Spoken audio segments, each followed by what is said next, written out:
Hey guys, I'm Anna, and today I'm going to show you how to fix Nespresso app error code 1301. So first of all, you need to make sure you're connected to a strong internet connection. Open up Safari browser on your mobile device and then search for speed test right over here. Here on this page, you need to tap on Run Speed Test. The minimum speed required for Nespresso app is usually 2 to 3 Mbps. So if it's anywhere near or above this number, that's fast enough.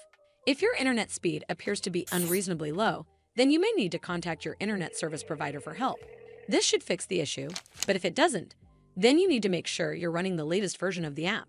Open up App Store on your device, and then tap on this search icon in the bottom right corner. Then search for the Nespresso app. And if you see this update button right next to the app name, simply tap on it to make sure you're running the latest version of the app. But if you still encounter this issue, then you need to clear App Cache. Go to your device settings and then scroll all the way down to General and tap on it. Then tap on iPhone Storage. From here, search for the Nespresso app and then tap on it. Once you're on this screen, you need to tap on Offload App. Tap again to confirm.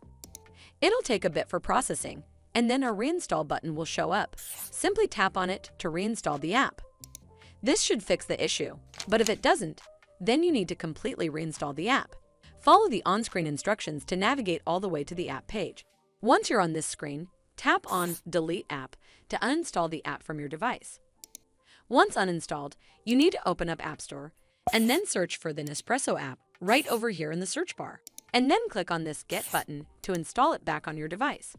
Well, that's how you fix Nespresso app error code 1301.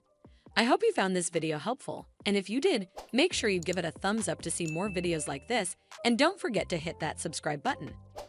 We'll see you in the next one.